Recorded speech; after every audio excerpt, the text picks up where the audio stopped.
All Century 21 real estate offices are independently owned and operated.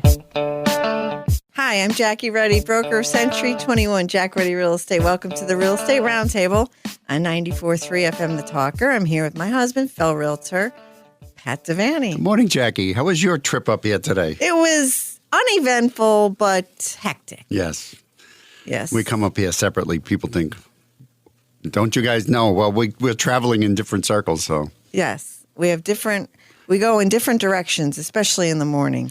We're here every Saturday at 11 a.m. and Sunday at 11:30 a.m. where we discuss everything real estate. We have a full-time real estate office with many exceptional realtors. We've been listing, selling, and appraising real estate for 50-plus years. Yeah, 50 years. Wow. During the week, feel free to email us with any questions you may have at questions@jruddy.com. That's questions@jruddy.com.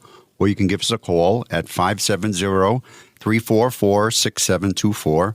And when you go to jruddy.com, click on the web. We have a webcam on top of the roof. We just got a new 4K camera. So it's a beautiful view of Dunmore Corners. So if you go there and you click on it, you can maybe see what the traffic is or what the weather is. You never know this time of year. Yeah, I like to check out the road conditions before I head out personally, but that's just me. Check us out on social media, Facebook, Twitter, LinkedIn, YouTube, Instagram, and Pinterest. View our listings, search the MLS listings. Listen to archive radio shows by going to mobile-friendly jruddy.com, jruddy.com, where we also have all the podcast apps that we are featured on our website. If you like to listen to podcasts, check us out there. Okay, today we have a very interesting lineup. We have attorney John Bird and attorney Dan Naraki. Both are from North Penn Legal Services. Attorney John Bird is an associate managing attorney, and attorney Dan Naraki is a staff attorney dealing with landlord-tenant issues.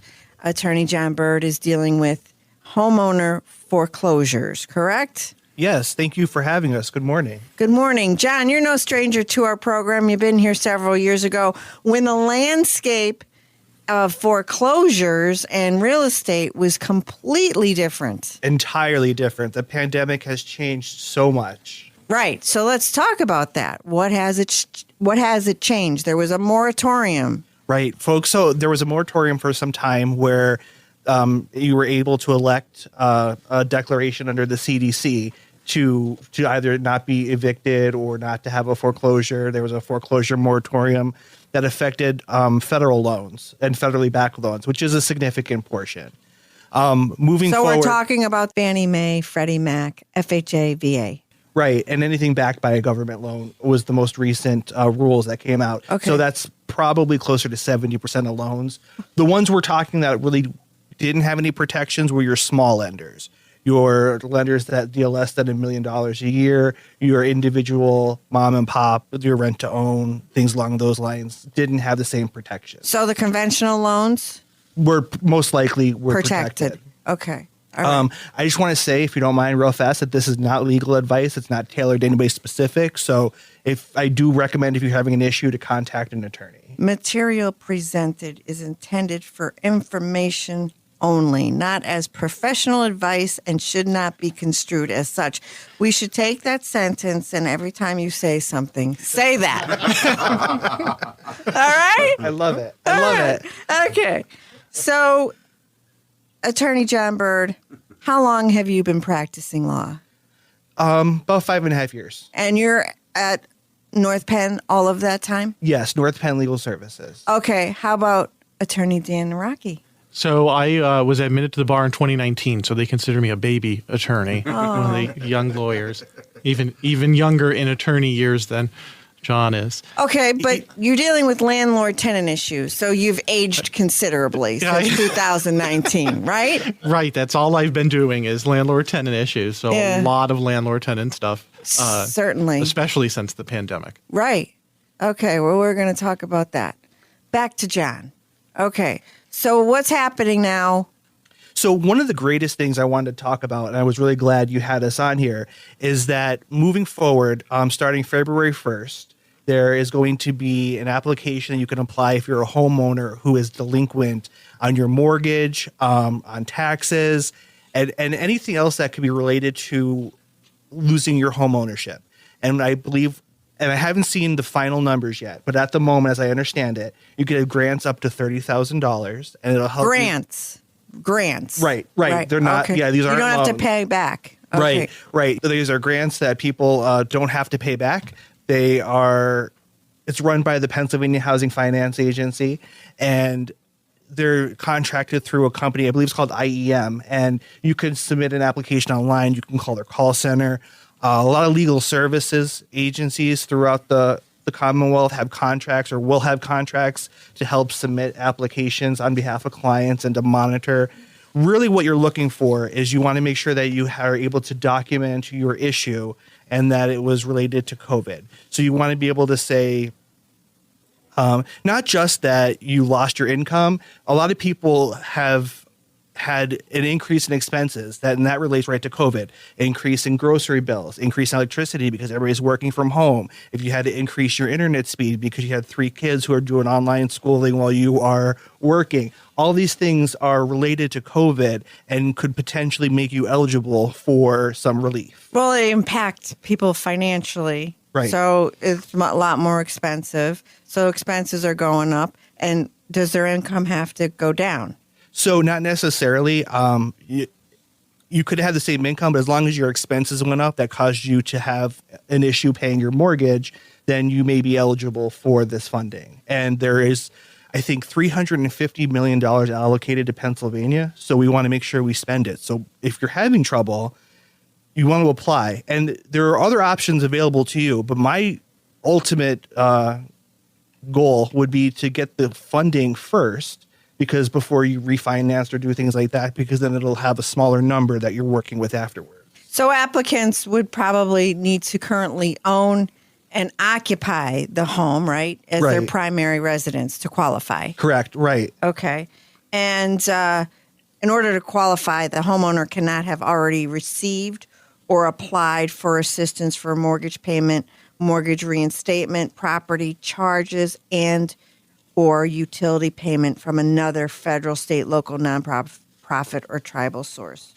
I'm really glad you brought that up. So actually, how they're working it is, I believe that you can apply for the same money for the same period. So if you had originally March, April, May, you had some assistance, and then your hardship continued, and then June, July, August, you could apply for that. But you can't apply for months that you've already received some type of funding for. All right. That makes more sense. I know they love that legalese. Yes.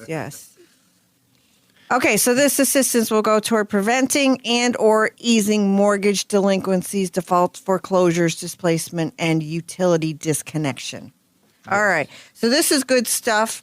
And the application process opened on February 1st? Yes. Okay.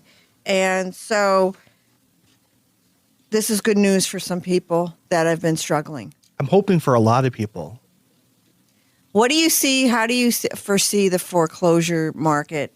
Do you think it's going to, like, the floodgates are going to open up? I'm going to give you some stats. I mean, before COVID, foreclosures, it was, there was a supply, and it's not so these days. Greater Scranton Board of Realtors, the multi-list statistics, single-family residential foreclosures on the market, 8 active listings, 8. 10 are pending. So that's a total of There's 8 in the whole board? Active. Wow. 10 are pending. So that's 18. Oh, my goodness. Right. So It used to be like on every other zip code, there was a few of them. There was quite a few. Multifamilies, there's a total of 5. 3 active on the market, 2 pending. So, I mean, it's almost come to pretty much a screeching halt. Yeah, they have definitely held back on foreclosures. A large part of that was due to the moratorium. And then the moratorium was lifted. And I think servicers have been hesitant to initiate foreclosure actions towards homeowners. Right now, it's just really bad PR. And especially they know that money's coming down the line, and they're in the business of getting money, not owning homes. So they'd rather get the payout. And I will also say, too, that some of the large foreclosure firms actually went out of business during the pandemic because there was no work coming in due to the moratorium. Then they lost, they actually had to close their businesses. Some reorganized and reopened. But the landscape is entirely different right now. And I don't mean to sound terrible, but in a way it's exciting to see what's going to happen. And I think that there's a lot more protections and a lot more sympathy towards homeowners right now. So, but I think when you bring these foreclosures back into the market, it's going to bring some more normalcy into the market, because the market's been out of whack. You know, prices are through the roof, and there's no foreclosures available. So I think this is going to be going to balance things out a bit. Absolutely. I agree with you. Right now, it's so hard to find housing for people who don't have housing because there's nothing for people to move into. So I absolutely agree with you that, you know, this will actually provide people will be able to switch around into different homes and will be able to actually have a house. Well, foreclosure rate sees monthly decrease, and this was back in December. This article came out by the Pennsylvania Association of Realtors. It was up annually, but in December it was down. So, you know, and so it has to be up because of the moratorium. They stopped it. So anything that opens back up when the moratorium was lifted, it's going to see an increase, right? So absolutely. Yeah, but we expected the floodgates to open, but like it makes sense that they're hesitant. Yeah, we haven't seen as many new foreclosures going through. What we're seeing is continuations of the foreclosures that started pre-pandemic, and they're kind of pushing those through now and aren't filing a ton of new foreclosures at the moment. And they're saying the foreclosure process, and it was lengthy to begin with, is going to take even longer now when they start it up again. Well, I think part of the issue is going to be, and I honestly hope that this is how it is that there's going to be a longer time, only for the fact that I think people are waiting for this assistance, especially from PHFA, where they may be able to delay. And a lot of times what happened is people were making their payments, and then something happened due to COVID. Maybe they lost their income, decreased, or their expenses significantly increased, and they're delinquent for a period of time. But then things have started to straighten itself out again, and they can afford the payments moving forward. But there's this whole little dip where they have a whole bunch of months that they're past due that they can't afford. And that's where programs like this will come into play. There's other programs we could talk about. There's HEMAP through also through PHFA. And HEMAP stands for what? The Homeowners Emergency Mortgage Assistance Program. Okay. And what that does is that's a loan. So that is not like the grant under the PHFA. The loan is a secondary lien on your home, and it is paid back based on income. I think in increments of $25. So the lowest you'll pay is $25, but based on your income, you may pay more. And ultimately, it's to bring you current. And there are some decent. It's a very decent program. They want to give the money to homeowners. They want to protect home ownership. So they want to give the money. They want to protect home ownership. But you have to remember that it's a lien, and you do have to pay it back. Okay. So for the last 2 years, you've been in Bermuda? You've been off or what? Right? Oh, I wish. I'll tell you, everything became more difficult during the pandemic. Right? Everything. Courthouses are closed. Understandably, it's hard to get into buildings, hard to deal with clients because you can't meet face-to-face for a while. We're trying to do everything electronically, trying to teach people how to use the electronics that we need them to communicate with us. Can I get a ride? Can you give me a ride? Absolutely. No, that's right. You can't give me a ride because we're not going anywhere. But it's been meaningful, the work. We were able to try to keep people housed as long as possible, and also recognize that they owe a debt. So we've been working towards trying to make the lien holder whole.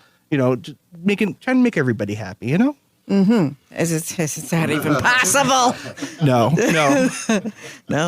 Okay, North Penn Legal Services. How does someone get in touch with North Penn, please? Oh, that's great. So you can call our intake line, and our intake number is 1-877-953-4250.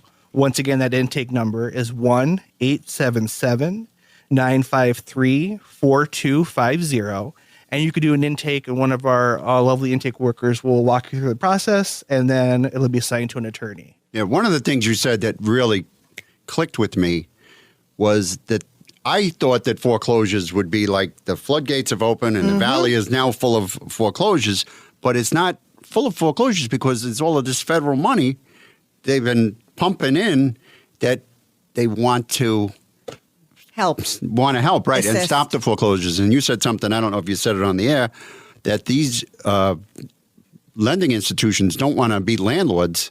Right. They want to have money Right. and get their debt paid. That's really what it's all about. Right. And that's one thing I love explaining to clients in the foreclosures, because they don't understand. They think the bank wants their home. The bank does not want your home. That is not the business they signed up for. They signed up to loan you money, and they want that money back. So they're willing to work with you most times, just in order to come up to some type of agreement that's beneficial for both parties.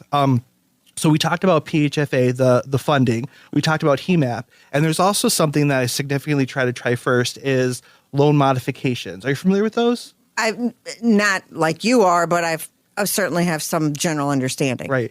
So you can change and modify the terms of the mortgage or the note moving forward. And a lot of times what will happen is and this is not the only type, but a lot of what I see is called a cap and extend, where they'll capitalize your arrearages, add it to the total amount, and then extend it back out 30 years. And oftentimes they'll lower the interest rate as well. So your payments are lower moving forward, because instead of having to pay in the next 20 years, you now pay in the next 30 years.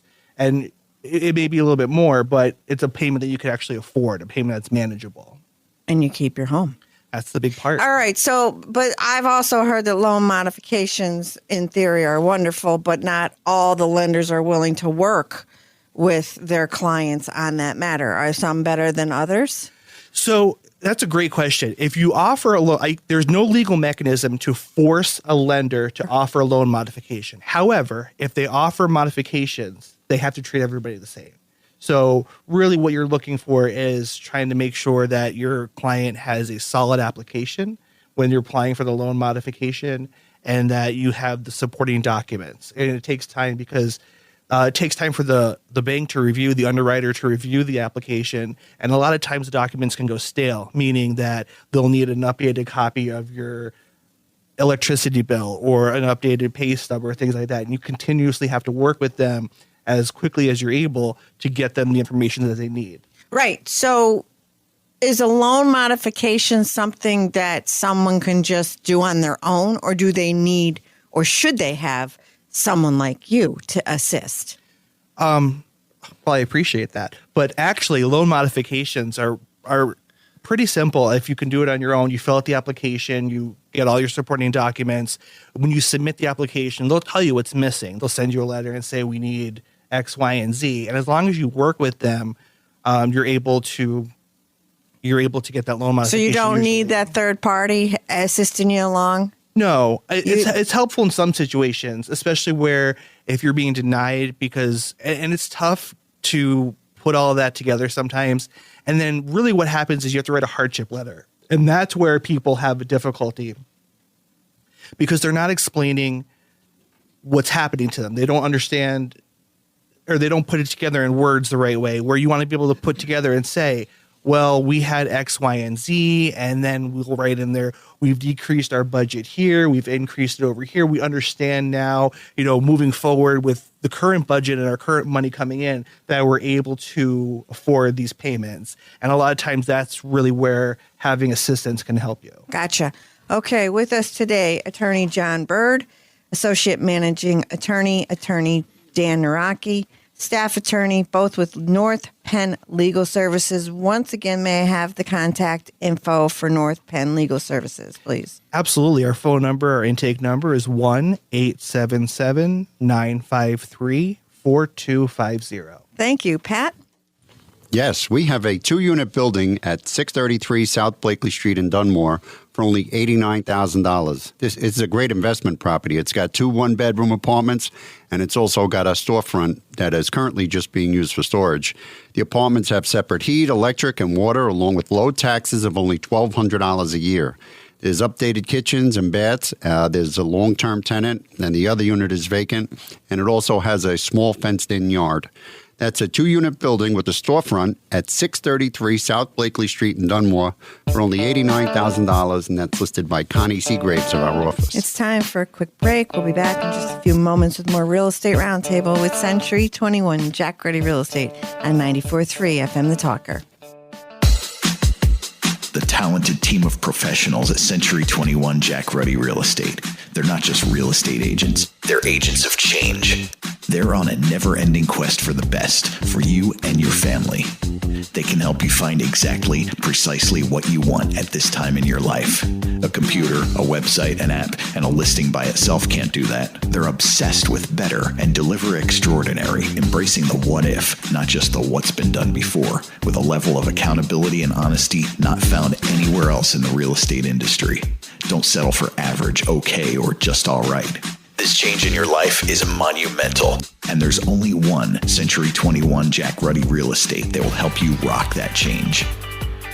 Call 570-344-6724 and visit jruddy.com, JRUDDY.com. Each Century 21 office is independently owned and operated. You're rejoining the Real Estate Roundtable with Century 21 Jack Ruddy Real Estate on 94.3 FM The Talker. I'm Jackie Ruddy, broker, and with Pat Devaney, my husband, fellow realtor. And we're back with a very interesting conversation. Yes, we are. We're back with attorney John Bird. And John is the associate managing attorney at North Penn Legal Services. And we also have attorney Dan Naraki, who is a staff attorney dealing with landlord-tenant issues. And we're going to be talking to Dan about landlord-tenant issues for what, maybe 1 or 2 minutes? Because there's not many of those issues out there these days. No, it's ever since COVID, there's no problem. It's gone with away. landlord-tenants anymore. Right. All of the landlords and tenants get along now. So. I can imagine. Back to John. All right. So first half of the show, we were talking about there's some programs that are out to assist people who have had we're struggling to make their mortgage payments. Expenses have gone up. Income either stayed the same, maybe went down, but they're barely holding on. So February 1st, there's an application. PHFA has assistance out there. If somebody has problems paying their mortgage as a result of COVID hitting hard, then there is assistance for them. There's hope. Absolutely. And I think, especially for homeowners right now, this is the first program really tailored towards homeowners. So that's especially important. And I just want to mention earlier, I know we mentioned our intake line and that we work for North Penn. We don't charge for our services. So as long as you're income eligible, you can contact our office and do an application, and they'll work with you to try to make. Our goal is to make people income eligible. So as long as we can back up the numbers, we're looking to help individuals, and we charge nothing for our services. I like what you said during the break. You says when somebody doesn't like the answer that they give you, you say, "I'm going to get myself a real lawyer." Right. It just you're on their side. You're working. I mean, you're giving them the best legal advice, right? So right. And your goal, you said, is to help them to become income eligible. So what'll happen is if you're a little bit over our income guidelines, they'll work to spend you down. I don't know how that process works. That's what our intake department does. But like if you travel for work or childcare or things along those lines, that kind of comes off your income. So you're able to, I guess what I'm saying is I don't want people to automatically disqualify themselves. Do the intake. We'll see if we can help. If not, we give you some resources to people who may be able to help you. Okay, good. All right, good. And so you've been doing this for 5 years. Right. Yes. So, and it's changed dramatically over the last 2 years. Significantly. So foreclosures got quiet. They did for a decent portion of the pandemic. And that was due to the moratorium. And also, I imagine while you have cable companies who are saying, we're not going to turn off your internet, you can't have Bank of America throwing people out of their house. It's really bad for business. Okay. So Pennsylvania had one of the highest completed foreclosure numbers in the U.S. of metro areas with a population of 200,000 or more. Philadelphia saw a high number, and that was back in October. But it is still behind areas such as Chicago, New York, and Detroit. So they're going to start happening again, foreclosures eventually, right? Sooner than later. Okay. So the last 2 years, you've seen an adjustment in what you do. Yes. So it's going to get a lot busier for you? I think so. I think sooner than later, the mortgagees are going to follow through and start the foreclosure process. I think one of the big things helping homeowners right now is the fact that this money just came out. So banks want that money. They want you to apply for these grants. So they're kind of holding back on the foreclosure pushing through because they really do want you to own your home. They really want you to just pay them the money that they're owed. Okay, so delinquent utilities, mortgage reinstatement. You talked about loan modification. Mm-hmm. That would all be covered under this PHFA assistance program? So the loan modifications are separate, and HEMAP is a separate entity as well, right? So there's a couple different ways, and I like to start off with the lowest intrusion in your life, and I usually start with a loan mod. Now I'm going to start with an application for the financing under PHFA. Get whatever we can get taken care of, and then worry about the remaining balance or moving forward, changing the life of the loan so that it's affordable for you. And I mean, it kind of starts off with, so now we start with PHFA, the funding, then I move into HEMAP, litigation, and ultimately the nuclear option is bankruptcy, right? So you could file a Chapter 13, and as long as you can afford, and there's a lot of math that goes into that, but ultimately what you're looking at is being able to pay a portion of your arrears for all of your bills, and then being able to pay your current monthly expenses moving forward. So that's always an option. Do you handle bankruptcies? We do for homeowners who are about to lose their home. We don't do a ton of other bankruptcies. Okay. So you're able to assist them, but that's like the last. Right. Because that's a nuclear resort. option. Right. That's significant litigation. That's oftentimes a 5-year commitment to paying into the court.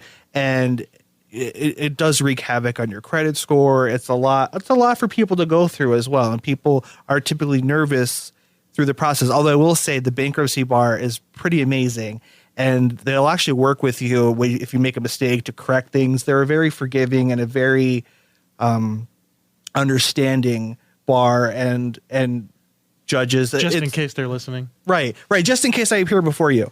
But it works out pretty nice, but it is definitely a nuclear option. I try to avoid it at all costs, but sometimes it's necessary. Correct. It's the only thing left, right? So, okay, well, I understand that. And I wouldn't think that about the bankruptcy bar. I would think that it would be like hostile and you have to do this and you one slight move off track.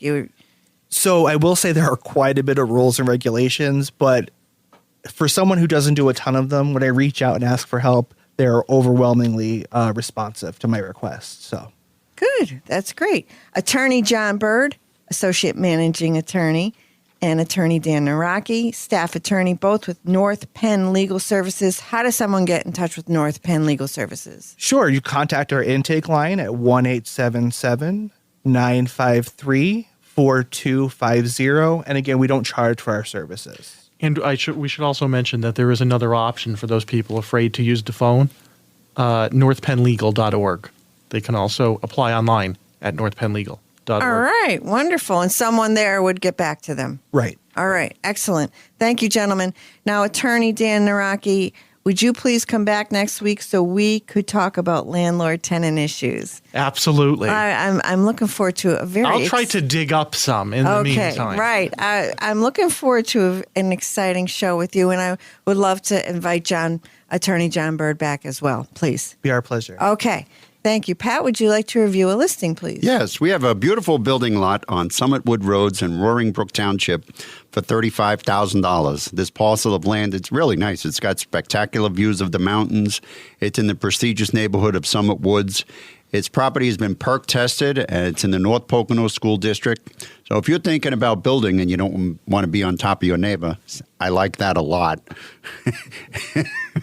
Take a look at this 2.5-acre piece of land at Lot 23, Summit Wood Roads in Roaring Brook Township for $35,000, and that's listed by Connie Seagraves of our office. Remember to tune in next Saturday at 11 a.m., Sunday at 11:30 a.m. to listen to more of the Real Estate Roundtable with Century 21 Jack Ruddy Real Estate on 94.3 FM The Talker.